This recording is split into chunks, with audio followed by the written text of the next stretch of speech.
Bonsoir à tous, soyez les bienvenus sur TV7 dans votre émission Top Rugby 19h Sport, en partenariat bien sûr avec l'Union Bordeaux-Bègles. Avant tout, on vous souhaite une très belle année 2025, que ce soit de ma part ou de Mathieu Delzovo qui est avec nous. Bonsoir Mathieu, bonne année. Bonsoir Dorian et meilleurs vœux à toutes et à tous. Et avec nous ce soir, émission exceptionnelle car nous avons le président de l'UBB, Laurent Marty, qui est avec nous. Bonsoir Laurent et bonne année. Bonsoir, très bonne année à vous.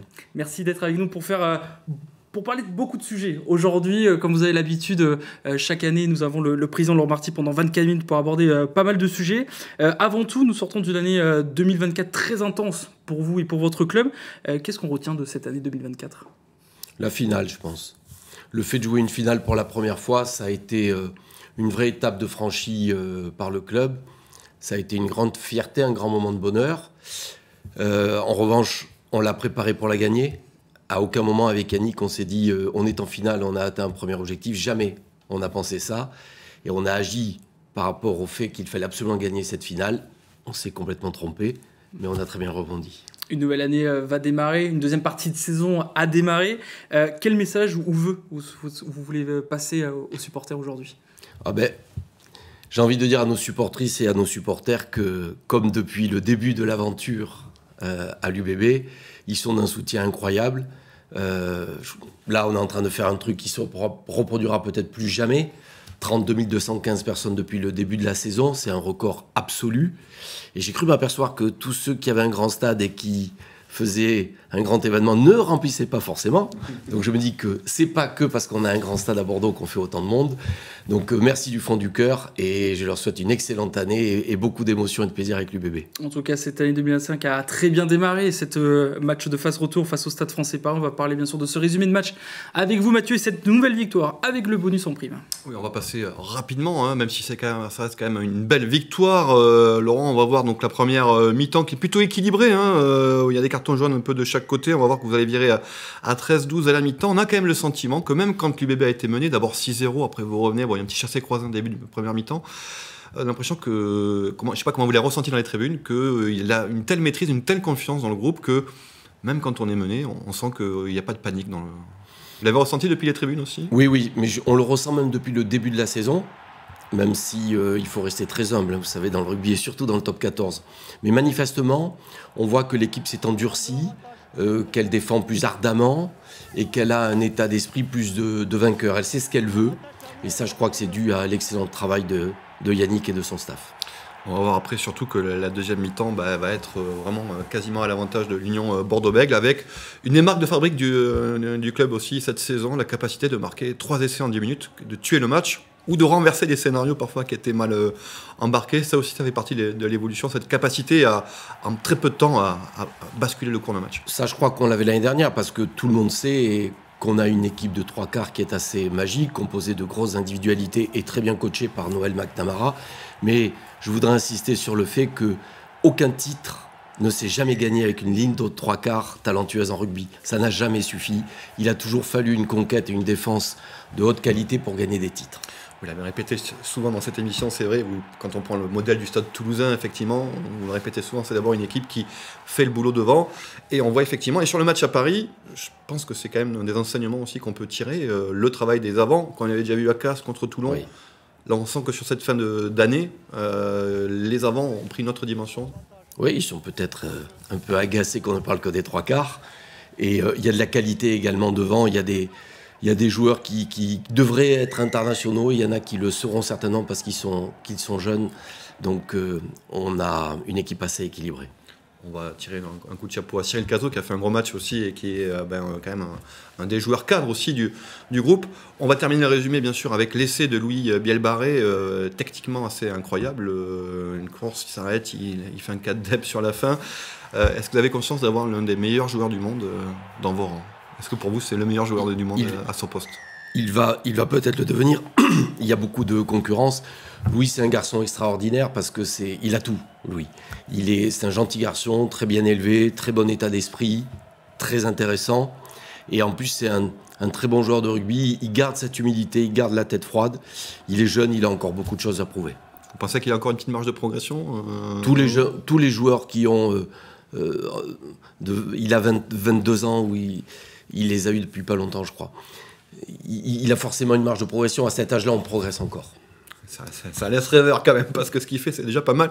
Offensivement et défensivement, on le souligne pas assez. Alors, moins contre le Stade Français, où il a loupé 2 plaquages importants, mais c'est le premier truc qu'il a dit de lui-même à la fin du match. Vous voyez, ça prouve son humilité. C'est reconnaître ses erreurs également pour Louis Bielbarrec, soit avec le 15 de France, soit avec vous, l'UBB. Il est assez impressionnant. On va regarder. La 7e victoire consécutive, toute compétition confondue, de l'Union Bordeaux-Bègles. C'est une belle série encore. On va en parler bien sûr de ces séries. Et juste avant, résultat classement, bien sûr, pour faire un petit point sur cette 14e journée de top 14, avec Toulon qui a ouvert le bal face au Racing 92. Victoire également de Lyon face à Perpignan. Bayonne et Pau ont perdu à l'extérieur. Et La Rochelle a battu de peu le Stade Toulousain et ses espoirs 22-19 au classement. Vous reprenez la première place avec 50 points.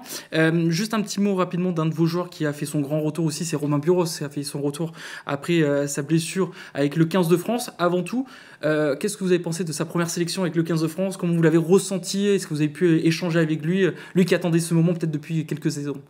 Oui, ça se voit pas, mais ça me met la chair de poule. Mais j'étais super content pour Romain Buros, parce que c'est là aussi un garçon assez extraordinaire au niveau de l'état d'esprit, de l'engagement pour son club. Il avait vécu un truc anormal.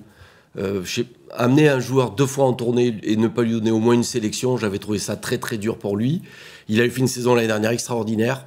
Il méritait clairement d'être international. Il l'a été, et puis il a été de très belle manière, parce qu'il a été titulaire contre les All Blacks. Il marque un essai et il y a la victoire au bout. C'est franchement mérité pour ce joueur. On va regarder justement ces statistiques face à Paris et en général à Romain Buros. C'est comme un essai quand même face à Paris. Est-ce qu'il fait partie de vos leaders dans cet effectif aujourd'hui? Oui, c'est un vrai leader. Et sur le terrain notamment, Yannick et Noël me disent souvent qu'il est d'un apport qui ne se voit pas forcément, mais il parle beaucoup sur le terrain. C'est quelqu'un qui pourrait jouer à tous les postes, à part peut-être demi-mêlée, mais du 10 au 15, il serait performant. C'est un élément très important de notre équipe. On va parler de ce bloc de fin d'année. 3 victoires face à Toulon, Castres et le Stade Français aujourd'hui. Comme l'a dit Mathieu, vous êtes sur 7 victoires de suite, dont 5 en top 14. C'est un bilan plus que positif aujourd'hui? Oui, puisque on est premier en top 14 et puis premier ex-aequo avec le Stade Toulousain dans d'autres poules de Coupe d'Europe. Je ne peux pas donc vous dire le contraire. Gagner à Paris, on l'avait déjà fait. Gagner à Castres aussi, c'est quand même pas facile d'y gagner. Gagner à Toulouse, ça n'avait jamais été fait. Ça veut dire quand même que l'équipe a progressé cette saison par rapport à la saison dernière, et malgré l'issue qu'on connaît tous. Elle avait même déjà progressé l'année dernière avec l'apport de Yannick. D'ailleurs, elle avait gagné à Toulon pour la première fois l'année dernière. Il y avait Toulon et Toulouse où nous n'avions jamais gagné. Voilà, donc on est ravis. Oui, comme je vous le disais tout à l'heure, manifestement, elle a progressé sur sa constance et sa consistance. Pas forcément dans le jeu ou. Je pense que dans le jeu, on est sur la lignée de l'année dernière, parce que c'était déjà tellement impressionnant que c'est difficile de faire mieux. On va ouvrir une page Champions Cup, mais juste avant, on rappelle le prochain match de Top 14, ce sera le 25 janvier face à Lyon, billetterie ouverte jeudi pour aller assister à cette rencontre au stade Chaban-Delmas. Dépêchez-vous, ça part très rapidement aujourd'hui. Est-ce que vous avez des scores de temps où ça part très vite, les places? Parce qu'on parle des fois de 5-6 minutes, voire très rapidement. Les places partent très vite, on va dire. Je ne saurais pas vous le dire dans le détail, mais je sais qu'il y a eu des matchs où ça s'est rempli très très rapidement, d'autres un petit peu moins rapidement. Mais pour le prochain match à domicile, donc contre les Sharks, et Yannick les connaît bien, et les joueurs sud-africains lui ont dit qu'ils venaient à Bordeaux pour gagner également, au complet avant leurs vacances. Donc ça va être certainement la finale pour nous, si on a fait le boulot à Exeter. Et je pense que ce sera guichet fermé également, puisque je crois que avant les fêtes, on était déjà à 29 000. Donc, c'est déjà le cas, je crois. Voilà, c'est peut-être déjà le cas, oui. Donc, allez sur Lyon aujourd'hui pour voir l'Union Bordeaux-Bègles. On rappelle que les Sharks affronteront le Stade Toulousain. Justement, ça nous ouvre notre page Champions Cup. On va regarder le programme de cette nouvelle journée qui démarre ce week-end. Vous l'avez dit, vous allez à Exeter. Pareil, quel bilan vous faites de cette Champions Cup, de ces 2 premiers matchs que vous avez effectués et des 2 prochains qui arrivent aujourd'hui? Très positif, parce que on avait quand même 2 matchs très compliqués. Battre Leicester et l'Ulster, c'était loin d'être acquis. Leicester nous faisait peur aussi à domicile. C'est une équipe assez solide qui était venue nous battre il y a 3 ans en Champions Cup à Chaban. Cette Champions Cup, ce qui me déçoit un petit peu, c'est les équipes sud-africaines. Je fais partie des présidents qui ont défendu cette idée de les intégrer. Je pensais que ça amènerait plus de saveur à la compétition à tout niveau. Bon, force est de constater que quand on va là-bas, leurs stades sont vides. Quand ils viennent en Europe, on ne remplit pas les stades non plus. et que sportivement, ils ne jouent pas toujours le jeu. Parfois, ils envoient aussi des équipes bis quand ils viennent sur le continent. Et ça, c'est en plein milieu de la saison et ça fatigue beaucoup, ces déplacements. Quand vous allez jouer un match de Champions Cup en Afrique du Sud et que le week-end d'après, vous jouez en top 14, croyez-moi, vous le ressentez. Voilà. Donc, on est reparti pour un tour avec eux, mais j'avoue que je suis un petit peu déçu du résultat jusqu'à présent. Et rapidement, justement, ne pas y aller cette année, parce que d'habitude, vous allez en Afrique du Sud. Cette année, vous n'y allez pas, ceux qui viennent à vous.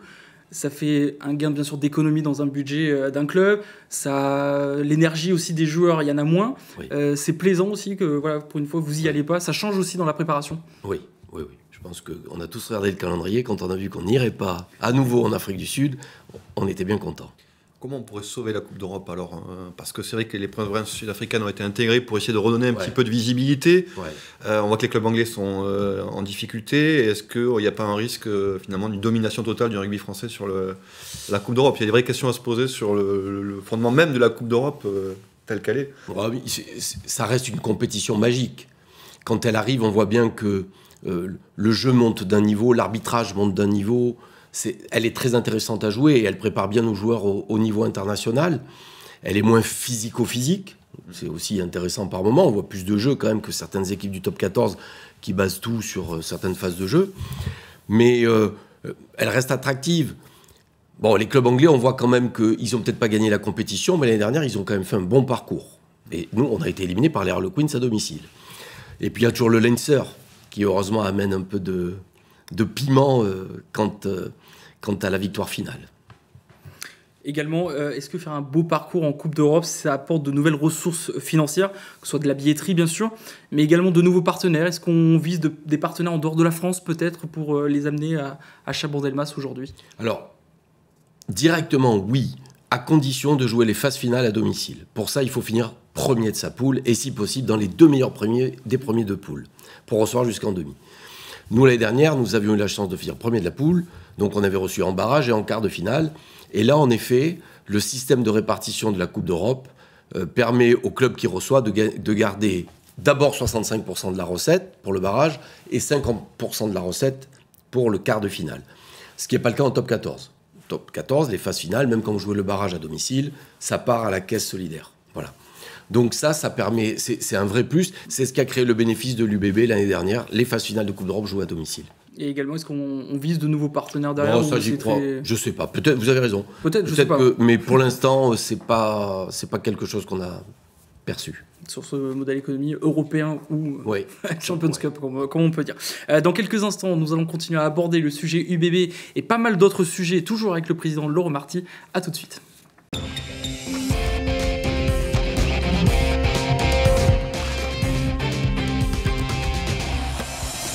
Et le rugby continue sur TV7 dans votre émission Top Rugby 19h Sport, toujours en compagnie du président de l'Union Bordeaux-Bègles, Laurent Marty. Laurent, c'est vrai on a abordé pas mal de sujets déjà avec vous en faisant pas mal de bilans de mi-saison où le bilan est très positif. Est-ce que vous êtes toujours aussi passionné par votre fonction de président aujourd'hui? Vous savez, quand les résultats s'améliorent comme ça, ce serait compliqué de dire qu'on est moins passionné. Peut-être que je le serais moins si on pédalait dans la semoule, mais c'est pas le cas puisqu'on voit bien que, et c'est ce que j'avais déjà fait remarquer, c'est que depuis le début de l'aventure, non pas chaque année, mais par cycle de 2-3 ans, on voit que l'UBB progresse. Voilà, c'est ça qui m'intéresse, c'est ça qui me motive. Je l'ai dit tout à l'heure, Chaban toujours plein, les records qui tombent les uns après les autres, ça a été le nombre de spectateurs, mais ça a été aussi le nombre d'abonnés, le nombre de partenaires, les résultats sportifs. Donc forcément, je reste totalement passionné. Alors, on est toujours à la lutte avec nos amis et voisins toulousains, ils sont toujours là. Est-ce que vous dites pas justement, on n'a pas de chance parce qu'au moment où l'UBB performe, on tombe face à un stade toulousain qui a peut-être l'une des meilleures générations de tout le temps, et Dieu sait qu'il y a eu des générations. Est-ce que vous dites pas finalement, on serait tombé sur un stade toulousain un peu plus faible, on aurait eu plus de titres? Si, je me le dis, parce que je crois qu'il y a eu des périodes dans l'histoire du rugby professionnel où la concurrence n'était pas aussi forte. Rappelez-vous que entre les premières années du Gomola, le Stade Toulousain a eu de grandes difficultés pendant au moins 2 saisons. Il ne se qualifiait pas toujours. Voilà, donc il y a eu à un moment donné cet espace. Mais ça, c'est la vie. Quand on décide de faire de la compétition de haut niveau, on sait qu'il y a toujours en général une concurrence très forte. Elle peut être cyclique. Mais ce que je me dis surtout, c'est que oui, le Stade Toulousain est très fort, mais le Stade Toulousain ne va pas faire des doublés chaque année pendant 10 ans. Voilà. Donc il va y avoir des fenêtres pour peut-être aller gratter un truc. À nous d'être présents à ce moment-là. C'est un modèle à suivre, hein. Il n'y a pas honte, on ne peut pas s'en cacher. C'est quand même évidemment un club qui performe, que vous connaissez bien aussi. On s'en rapproche un peu quand on voit, on a reçu Jean-Baptiste Dubié il n'y a pas longtemps, des joueurs qui ont marqué l'histoire du club, qui restent au club pour transmettre. C'est peut-être ce qui manquait un peu, c'est ce qui se fait à Toulouse d'ailleurs. Mais c'est ce qu'on fait parce qu'on est un jeune club. Parce que pour construire ça, encore faut-il avoir un passé et une histoire. Et nous, c'était un peu particulier, puisque la dernière génération un peu emblématique, c'est celle de 91, des années 90. Mais celle-ci, elle s'était déjà quasiment évaporée quand l'Union Bordeaux-Bègles a été faite et que je suis arrivé. Donc progressivement, on intègre des joueurs. Il y a Laurent Ferrer qui s'occupe du rugby à 7, il y a Jean-Baptiste Poux, il y a Eni Adams, il y a Yandré Marais qu'on a intégré au niveau des espoirs et Jean-Baptiste Dubié sur le poste de recrutement des jeunes joueurs, des relations avec les clubs amateurs. On parle de Toulouse bien sûr, mais est-ce que vous sentez que le top 14 et certains clubs redorent un peu l'image, comme Toulon qui revient en force, Clermont qui revient en force, on peut le dire. On sent que Montpellier qui revient également, on sent que certaines équipes pendant 2-3 ans qui jouaient le bas tableau, le milieu de tableau, reviennent en force. Est-ce que c'est assez excitant aussi pour la suite? Oui, et alors ce top 14, il est un peu coupé en deux pour l'instant. L'année dernière, on a vu que pendant plus longtemps, on avait vraiment plus de clubs qui étaient susceptibles de jouer la qualification. Là, il semble... on voit qu'il y a des clubs qui sont en souffrance. Auront-ils le temps de revenir? Je ne sais pas. Mais il y a au moins 7 clubs, en effet, qui sont encore... et puis le Racing peut revenir, ça peut faire 8. Mais oui, il est terrible, on le sait. C'est certainement la compétition la plus compliquée, la plus relevée, la plus difficile à gérer, parce qu'en plus, il est très long. Même des équipes qui montent comme Vannes, on n'y gagne pas si facilement. Non, on méritait de gagner hier soir d'ailleurs. Vous parlez du top 14, il y a un débat qui agite le rugby français. L'avenir du rugby français, c'est le modèle économique du top 14 et notamment le salary cap. C'est un sujet brûlant quand même. Quelle est votre position sur ce dossier? Ma position, c'est qu'on est arrivé à un certain équilibre qui nous donne une avance sur le rugby anglais, qui nous met derrière le rugby japonais, mais contre lequel on ne peut pas lutter. Mais j'ai envie de dire que le salary cap doit être basé sur l'économie réelle du rugby. Alors certains clubs ont opposé qu'il y a un déficit global, mais tous les clubs ne font pas des déficits. Certains clubs, une poignée de clubs font un très lourd déficit. Le reste, soit commence à générer des bénéfices, qui est le cas de Bordeaux-Bègles, de La Rochelle, de Toulouse, de Bayonne, et d'autres s'en rapprochent. Donc baisser le salary cap à un moment donné où le rugby bat des records en termes d'audience télé, en cote d'amour auprès des Français, dans les stades, en termes de spectateurs, ça ne me paraissait pas tellement logique. Est-ce qu'il y a peut-être d'autres moyens, ressources financières à aller chercher C'est ce que j'ai dit. C'est ce que j'ai dit à la Ligue. J'ai dit, arrêtons de vouloir niveler vers le bas, même si à un moment donné, j'ai été le premier à dire que le salary cap était trop élevé et qu'il fallait faire en sorte de le respecter, mais il a été réduit. Donc voilà. Alors il a été dit qu'en effet, le Stade Toulousain a une masse salariale qui est bien plus importante que les autres clubs, parce qu'ils ont beaucoup plus d'internationaux. Donc un président de club a proposé peut-être de plafonner. Je ne me suis pas trop prononcé parce que j'aime bien quand même qu'on soit dans la méritocratie et que ceux qui travaillent bien soient récompensés. Mais les autres clubs, on est tous dans on se tient dans un mouchoir de poche en termes de salary cap. Aujourd'hui, la deuxième plus grosse masse salariale autorisée, c'est La Rochelle, puis suit Bordeaux, puis suit Clermont-Ferrand, qui bénéficie d'un système de sauvegarde de la Ligue du temps où ils avaient beaucoup d'internationaux et qui donc paradoxalement, sans avoir d'internationaux, à la 4e masse salariale possible, très proche de celle de l'UBB d'ailleurs, puis suivent Toulon, Racing, Stade Français, Montpellier. Vous voyez, il n'y a que Vannes, Perpignan qui ont une masse salariale un peu éloignée de l'ensemble des clubs de top 14. Donc pas touche au salary cap Non, moi je pense qu'il vaudrait mieux que nous réfléchissions à comment nous développer sur le plan géographique notamment, où là la Ligue n'a pas fait son travail ces dernières années, et c'est le vrai enjeu du rugby professionnel demain. Développons-nous sur le plan géographique. Cela aura pour conséquence d'avoir plus de partenaires, des médias qui auront une couverture beaucoup plus large, des partenaires donc qui se diront si j'ai demain un club à Lille, à Strasbourg et à Nantes, peut-être que je peux rayonner de manière plus nationale et venir sponsoriser le rugby français, et surtout beaucoup plus de licenciés, puisqu'on sait très bien que quand une région est menée par un club de rugby professionnel qui a des résultats. On amène tout un tas de jeunes filles et de jeunes garçons dans notre sport et c'est ça l'objectif. Alors pour aborder notre dernier débat avec vous, vous savez, quand vous venez, les supporters, ils ont un mot à la bouche, c'est le recrutement, bien sûr, sur les prochaines saisons. Mais avant tout, vous avez prolongé la plupart de vos cadres, que ce soit Mathieu Jalibert récemment, Jefferson Poirot, ou encore quasiment vos leaders. C'est un signal fort que vous faites là aujourd'hui. Bon, ce serait dommage de perdre nos meilleurs joueurs. On a un très bel effectif, donc la priorité, c'est toujours de garder ces meilleurs joueurs. On garde aussi nos meilleurs jeunes et on travaille pour. On est en train d'en prolonger pas mal et croyez-moi, on a beaucoup de qualité dans notre réservoir de jeunes joueurs. Un mot bien sûr sur la prolongation de Mathieu Jalibert que tout le monde attendait. Ça s'est passé comment exactement? Est-ce que c'était pour lui simple, rapide, efficace de reprolonger au vu de ce qui se passait à l'UBB, ou en tant que président il fallait batailler quand même avec bien sûr les agents avec lui pour essayer de le garder au sein de votre club? L'année dernière, j'ai fait une proposition qu'il avait jugée pas assez haute. Je suis resté sur ma proposition qu'il a acceptée cette année. Voilà. Très bien. Le recrutement pour la saison prochaine, on sait que vous travaillez à N-1, il faut quasiment un an d'avance. Il est clos à 100% ou il reste encore des profils, des postes à pourvoir pour... Il n'est pas clos. Il y a un sujet avec un pilier qui n'est pas encore réglé. La clause existe bien, mais elle est formulée d'une telle manière que ça complique un petit peu les choses, mais nous allons trouver une solution. Mais la clause de sortie, je le redis, existe bien, elle est là, elle est écrite et elle est signée.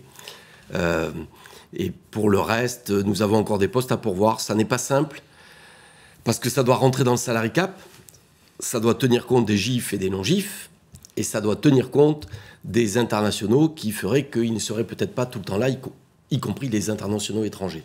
Donc c'est un équilibre qu'on mène avec Yannick, mais qui est pas facile et qui nous fait échanger d'avis parfois toutes les semaines, non pas par caprice, mais par impératif quand on est face à nos problématiques de recrutement que je viens de citer. Est-ce qu'aujourd'hui on est quasiment obligé de préparer bien sûr la saison prochaine, mais aussi peut-être 2 saisons, 3 saisons plus tard aussi, et anticiper pas mal de choses? Est-ce que c'est nouveau ça dans ce facteur de recrutement?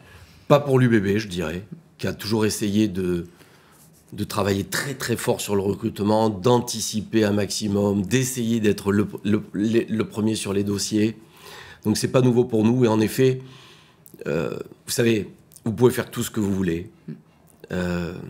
Si vous loupez votre recrutement aujourd'hui en top 14, vous plongez dans le classement.